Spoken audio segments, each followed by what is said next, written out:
Yeah. So another thing that really popped out to me while listening to this record, and Matthew and I were discussing it earlier, is your snare drum tunings are just a pleasure to listen to.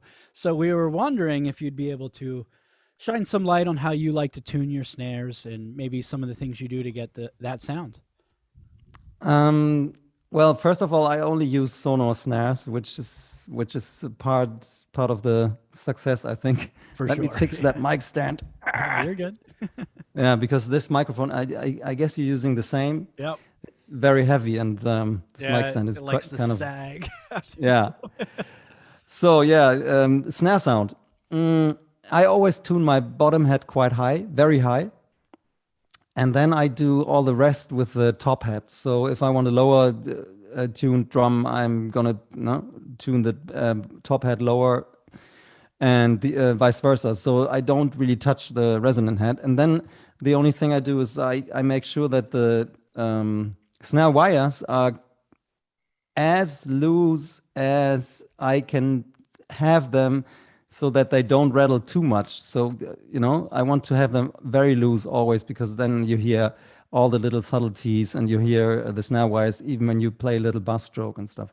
So normally I don't have them too tight, and I guess the rest is just how you hit the snare. Are you That's really a rim shot guy on all the downbeats? Yeah, Yeah, me too. 99%, I guess. The only exception is when I have a snare that is really tuned very low, then I don't use rim shots normally. Yeah. Yeah, and when they're tuned that low, you're not really going for the crack. It's more of like a warmth. Yeah, and it also doesn't sound good when it's tuned Yeah, low. I think the rim shot takes away the fatness. So yeah, it's just yeah. and the I think the difference is too much because the rim shot hitting the rim and the head at the same time will add some high frequency to the sound, right? And if you Mhm. have a very low tuned snare, then the difference of the high attack and the low body is just too much. It doesn't really sound good, I think. So you started talking about it there for a second, and the number one thing our listeners like to hear is gear. Talk about Yeah, gear, and yeah, everyone knows you're a Sonar guy. right. And honestly, in America, we don't see a lot of Sonar kits. I know. We just Yeah, don't. Um, yeah. and I really don't see like an SQ2 ever. But I saw that you play the SQ1 a lot, right?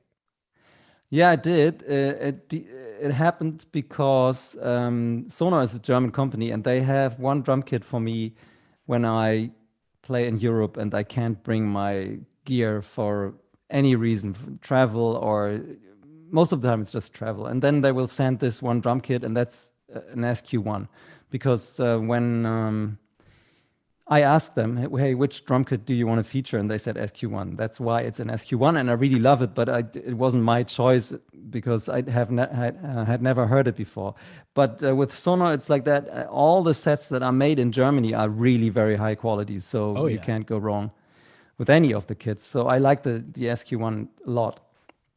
And apart from that, I have three, I think, SQ2s that I use in various situations, and one Pro Light, which is also very great drum kit. So I think I have five Sonor kits that I use. One is in my studio, one is in the warehouse of the main artist I play with in Germany, one is in his studio, one is in my garage because when I travel to gigs in my car, then I take the one which is in my garage, and the last one is at Sonor.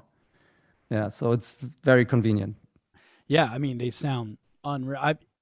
I've never heard a Sonar kit and not been blown away. They just the highest quality drums. So, I was saying you don't really see them around here. In Europe, do you see them more often, like everywhere? Are they in stores? Yes, they are in stores. They are still for you, also for Germans or Europeans. They are very expensive drums because they are all handmade. Right. So it's not the most popular kit regarding sales, right? I don't know. I guess Pearl or Mapex would be number one. I'm not sure, but one of these Right. two, I guess. because they are cheaper and still offer decent quality. Yeah, so it's a, I don't know, it's a smaller brand but high quality, and lots of really great drummers like the sound, I guess. Yeah, I mean, And that speaks for itself, I watching you guess. play them and Benny Greb and Adam Tuminara, there are a bunch of like high end players that I think Chris Coleman too, maybe Yes, Jojo uh, Mayer, right? JoJo. Oh yes. man, Steve Smith. yeah. Yeah, a lot of I them. mean, you can't say a bad thing about anybody I, on that list. what about Gavin Harrison? Oh yeah, Yeah, that's another one. man. He's quite good too. Yeah, yeah.